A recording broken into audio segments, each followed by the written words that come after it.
Hello, everyone. Welcome back to the East Bay Sports Talk Podcast. I'm your host, Stephen Avalos, alongside my dad. Hello. And today we wanted to start you off, guys, with a really weird statistic from one of the bowl games, Army and Navy. You want to talk about it?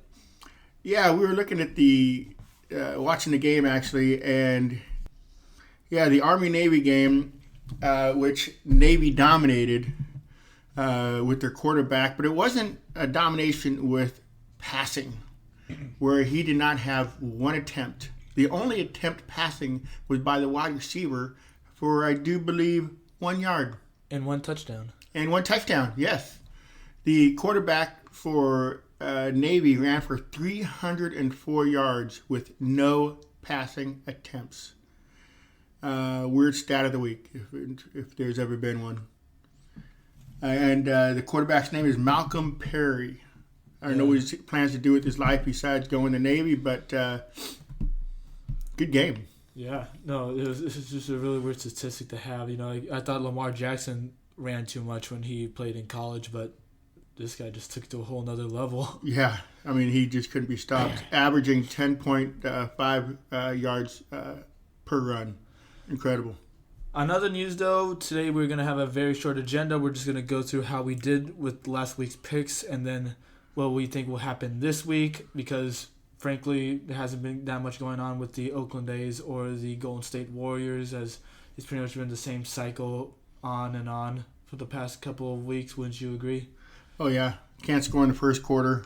Looking shoddy defense, but that's what we expect right now from a very young team. And then with the A's, there's always like some rumor that they're going to sign a player. Like recently, they talked about how Yoenis Cespedes is available in trade talks.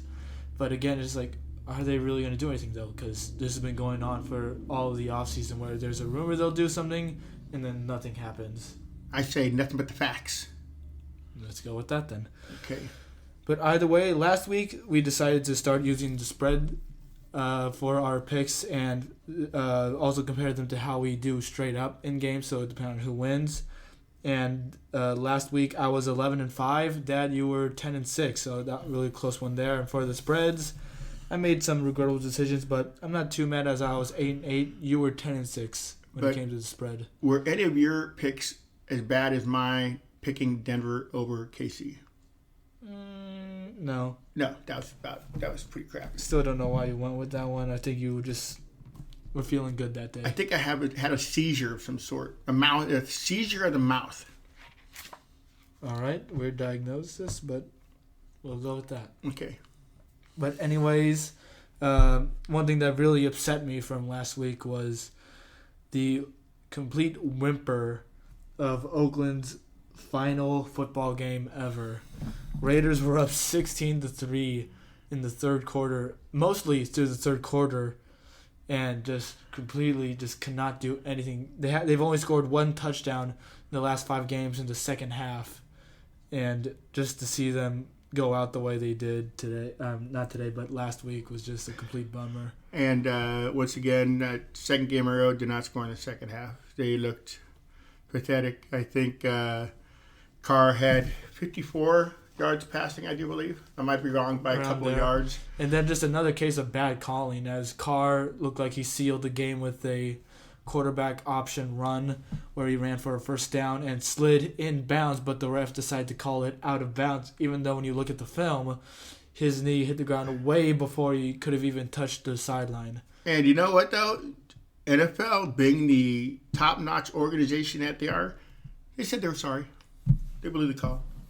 You know, thanks. Sorry. You know, thanks for nothing. Bad call. What are you gonna do about it? We're sorry. Here's your loss. Still get it. You still get the L. Yeah, there should be some sort of thing like refs should be have some of their paycheck taken away, and then maybe that would go to the team. I don't know. That's only a dream. Pull out the wallet, ref. You owe us money. Hey, players get fined for making mistakes. Well, they should be fined too then. But either way, we're going to go into this week. And to kick off, we are going to go with the Houston Texans against the Tampa Bay Buccaneers in Tampa Bay. Tampa Bay, they were in a really tough spot. early in the season. We always talk about how they're all completely wishy-washy, especially their quarterback Jameis Winston, but they've pulled off another win last week against Detroit, which was expected, but now they got a truly tough matchup here against Houston, who just took the lead in their division against the Titans. What are you going to go with on this one? Well, Houston's 9-5, Tampa Bay is 7-7, and Tampa Bay is getting 3 points at home. I like Houston. Yeah. They got a better defense, and you never know who's going to show up for Tampa Bay. So I like Houston with that. And the points. I'll give up the 3 points. I'm going to have to agree with you on that one. Houston was really impressive in their win last week, especially with DeAndre Hopkins. He's such an amazing wide receiver to watch, especially in I believe the fourth quarter. He just completely took over that game and really helped them win. Wouldn't you say? Yeah, great game. Great receiver. All right, next up, we got the Buffalo Bills against the New England Patriots. This can determine the Eastern Division here as, Buffalo's only behind by 1 game. They've been really impressive in the past few weeks. New England, they've been looking a lot weaker in the past few weeks since Brady, his age is starting to show more and more as each week goes by, and he actually is statistically becoming one of the worst quarterbacks in the league. Yeah, we got Buffalo at 10-4, New England at 11-3. They are in New England, and New England is minus 6.5 points. So who are you going to go with this one? I'm going to go with Buffalo, honestly. I think Josh Allen with his play, he's not going to do much on throwing, especially with Stephon Gilmore on the other side of him. But he can find a way to extend plays by running the ball and such. And eventually someone will get open for him. New England's defense will spend too much time on the field, and that will tire them out. What do you think? I'm going with Buffalo as well. All right. At the upset, Josh Allen has been outplaying Brady since week 4. Even though New England's at home, I think Buffalo will take care of business. Yep. And new sheriff in town. Hopefully, we both want that. Now we got the Los Angeles Rams against the San Francisco 49ers. Niners came off a crushing loss to Atlanta, completely shocking the NFL right there. But I think they'll easily bounce back against the Los Angeles Rams, who got killed by the Dallas Cowboys for most of the game last week. Yeah, they're still picking up body parts in Dallas off the field. Oh, boy, what a mess. And the Rams are 8-6, and San Francisco is 11-3, and San Francisco is giving up 6.5 points. And I like San Francisco on both sides of the ball there. Same. With the spread and straight up. Yeah, I'm going to have to go with you on that one here. We've been pretty much identical so far on these picks, and it's kind of hard to really say. Following every pick I'm doing. No. I'll just say no. Okay. Now we got the Baltimore Ravens against the Cleveland Browns. Cleveland actually won the first game of this divisional matchup by a big score. I think it was 44-10 or something like that, 44-20. But that will definitely not be the case this week. I just know it for sure. Cleveland is just going to pull another stinker by just completely underutilizing the likes of Jarvis Landry and Odell Beckham Jr. Mayfield's going to throw a couple interceptions, maybe 3 again, and people are going to want Freddie Kitchens' head. Yeah, on a platter. Baltimore is 12-2. Cleveland's 6-8.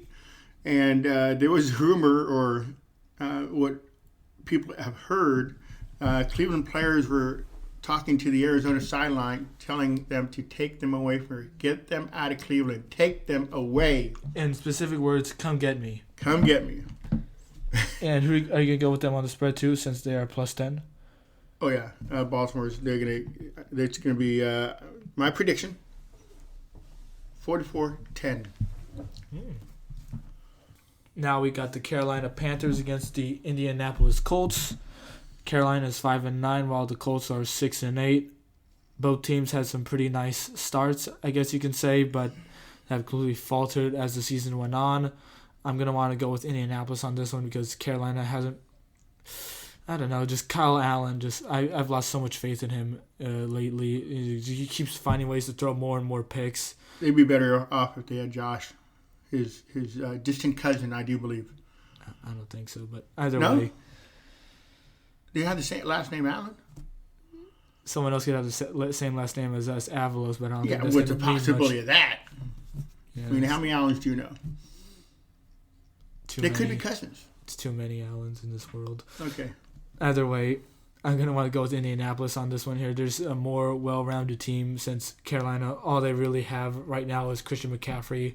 He can't win every game for them, and he hasn't been able to do that.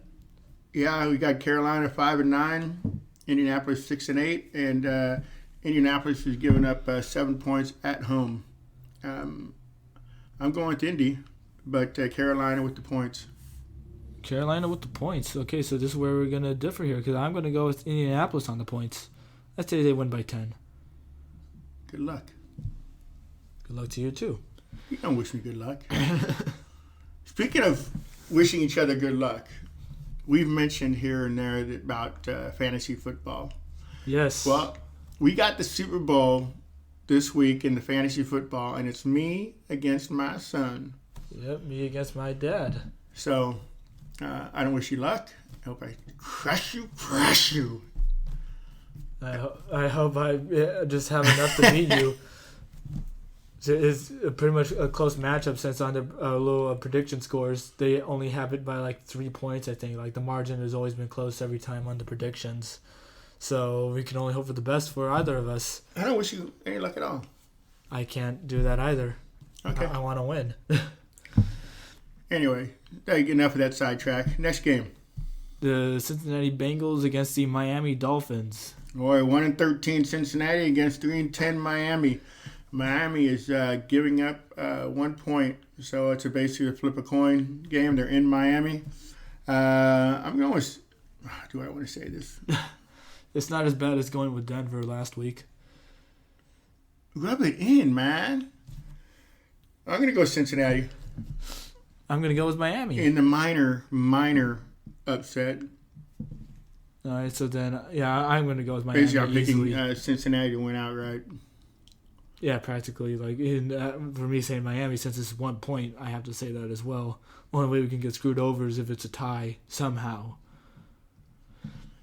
Now we got the Jacksonville Jaguars against the Atlanta Falcons. Both 5-9 teams. Both soul crushers. Jacksonville crushed Oakland's dream of having one more football win, and Atlanta crushed San Francisco because no one really thought they were going to win in the first place. Yeah. This one here, I'm going to go with Atlanta because their win was so much bigger last week. You're going with who? Atlanta. Okay, I thought you said Eminem. Eminem. No. Peanut or plain? No. Okay. Yeah, I have to go with Atlanta on this one. Jacksonville, they did win last week, but that was against a unfortunately struggling Raiders defense and offense. Atlanta, they had to go up against a juggernaut team who is one of the favorites for the Super Bowl this year.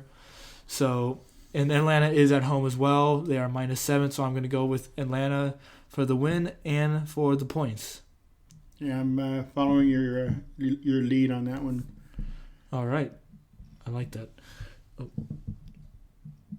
Next game, we got 11-3 New Orleans against the 8-6 Tennessee Titans.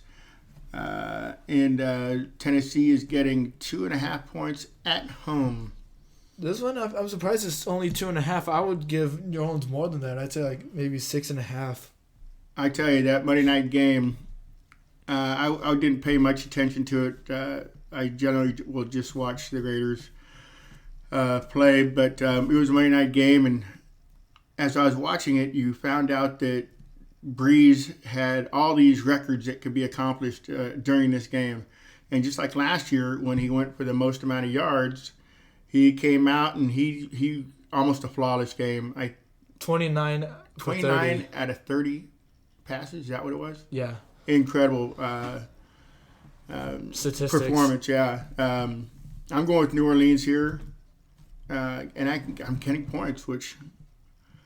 Yeah, it doesn't really seem like that hard of a decision to make with them getting the points. They've just been on a roller coaster this entire season, and just to call them out to lose would be ridiculous. Tannehill, he has made some great strides, but I don't think they have they have a chance. But it's not good enough, especially after losing to Houston. That really crushed some of their hopes. But Although they Houston's a can tough still team. they can still make the wild card, but I think their division is out of reach now. Yeah, I'd like to know actually on all these games we're picking how the teams played against subpar 500 teams. Maybe next week we'll do that. Yeah. Folks, we're learning as we go every week, so hopefully we're making strides on this podcast, and we just want to give you guys an entertaining and hopefully informative picks. So, and at the end of the day, we're just having fun. Yeah, we are. I love hanging with my kid, and it's quality time. Yep. So now on to the New York Giants against the Washington Redskins. Another game here. Not really fun. Both teams are 3-11, and Washington is favored at 2.5. This is a bit of a toss-up. More of a toss-up than the Cincinnati-Miami game, in my opinion, honestly. Giants, Washington, Yeah. Washington almost beat the Eagles last week, so I'm going to go with Washington on this one. I'm going to go with the Manning resurgence. They will win. That's it? That's it. Okay. Yeah, I'm going to have to go with Washington on the points. It's not that much to really go with. And, of course, since you're going with New York, you're going to have to go with the points as well.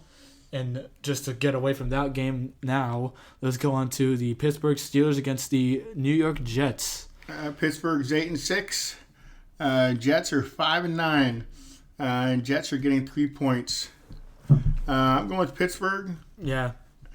They did lose to the Bills last week. Had some really terrible quarterback play from Devlin Hodges.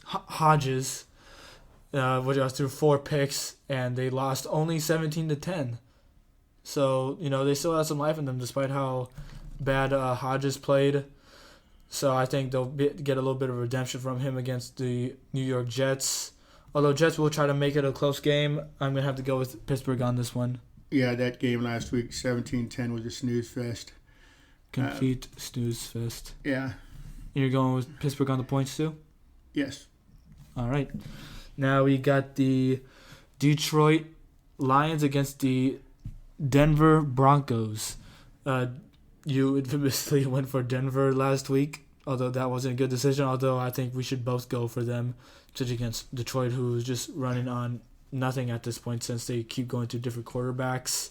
Yeah, Detroit is 3-10-1 against the 5-9 Denver Broncos. Denver Broncos have played decent. They're at home. It's going to be cold as hell.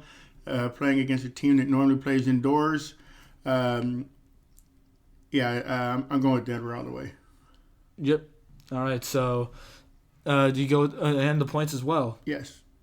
You know what? I'm gonna go with. What? I'm gonna go with Denver.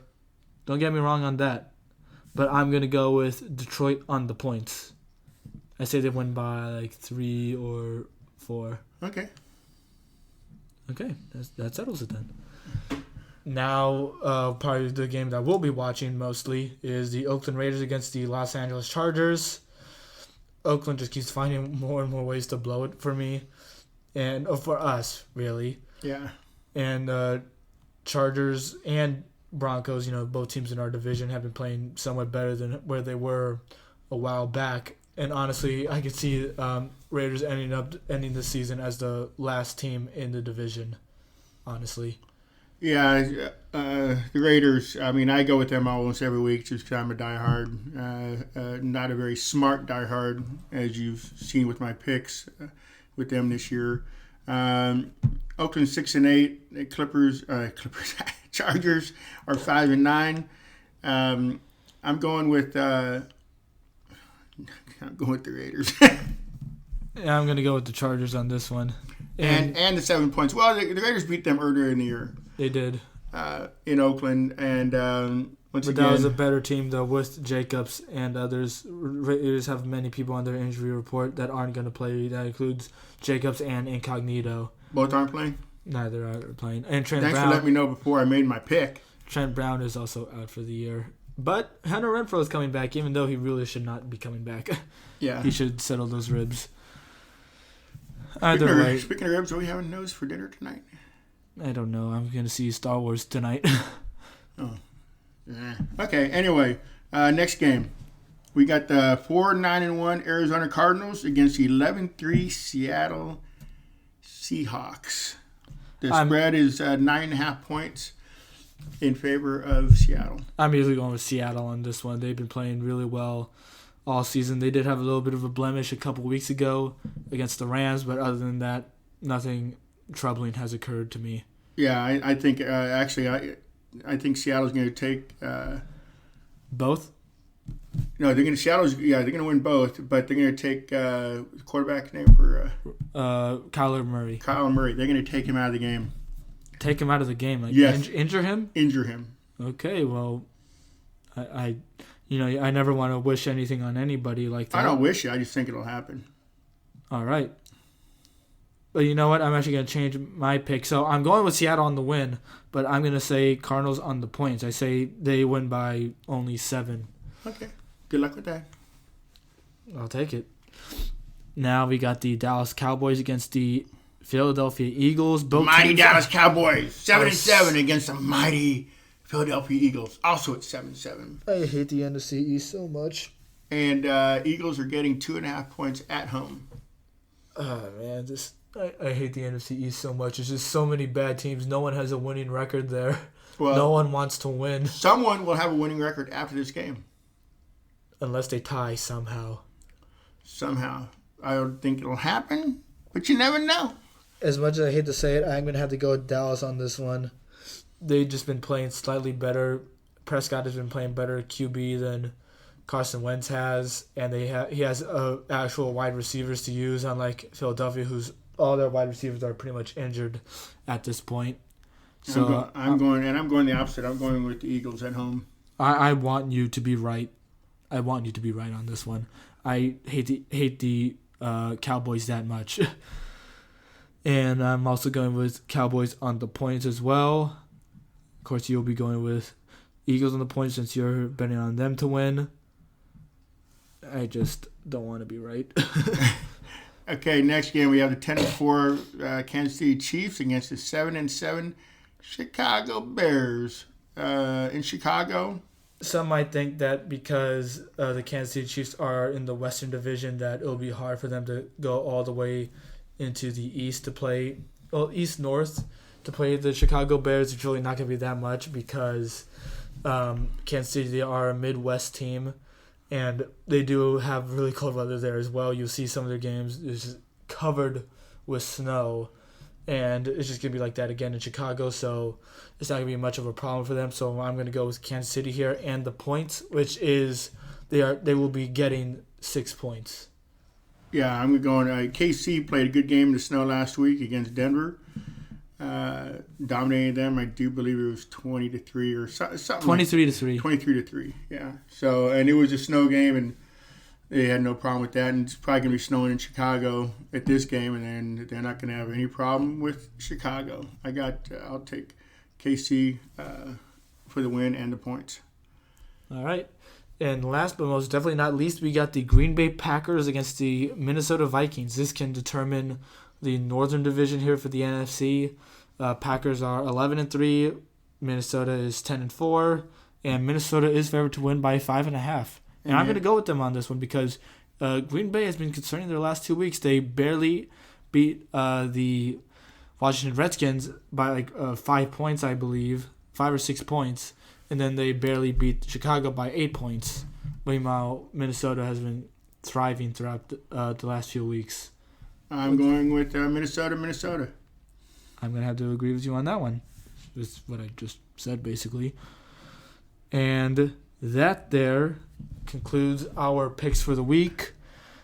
I feel better about these picks more than I usually do, especially since the season is starting to come to a close now. Teams really start to show who they are. And, of course, unfortunately for the Raiders, they're starting to show that they're a team that still needs a lot more development. But it was still a better year than last year. Of course, it's kind of hard to not outdo last year, but you can always have hope for the future. Yeah. I like to tell everybody I wish everybody a Merry Christmas. Yeah, we're not going to get back to you until Christmas has already passed. So Yeah. I'm going to wish you a Merry Christmas as well. What do you want for Christmas from each team? My two friends. Oh, I was going to say you wanted what I wanted for Christmas. No, from each team. Okay, well, I'll go first here on this. For the A's, I just want them to be able to do something in the off season. I don't know about getting into Cespedes. I don't even know if I even want him because the outfield is so stacked. I just want them to get some pitching, honestly. Probably Robbie Ray from the Arizona Diamondbacks. They'd have to trade for him, but I think he'd be a good pickup. For the Warriors, I'd like them to rack up a nice winning streak, maybe 3 games. I don't know if that's asking too much, probably. That's asking a lot. But I would really like that. Maybe just a winning streak and all, which is just 2 wins in a row. Just some sort of winning streak, please. And for the Raiders, I just want them to be able to get one more win this season. It doesn't matter if it's against the Chargers or the Broncos. Preferably the Broncos. That way they can actually end the season on a win. They haven't done that in a long time. And they've always done it away too. So just one more win would be really nice. Are your hands in a praying motion, by the way? No. Okay. Thought you were praying for these things to happen. No. Okay. Myself, the Raiders, get out of town. Actually, they actually have. I wish them well in Vegas, but screw Mark Davis. Screw Mark Davis, yeah. Good luck in Vegas. Screw Mark Davis. The A's, I want them to get a second baseman that can hit at least 250 and drive in some runs. The Warriors, get some players back healthy. I know Klay Thompson will be back in probably a couple of months. The Cal Bears, I want them to beat the shit out of Illinois. No, adding Cal to it. Yeah. I want that as well. Yeah. That's it for my wishes. We hope you guys are wishing for something good as well. We hope all of you have a wonderful Christmas or whatever it is that you celebrate. We are very accepting of all cultures. And any last words? Merry Christmas. Merry Christmas and good night.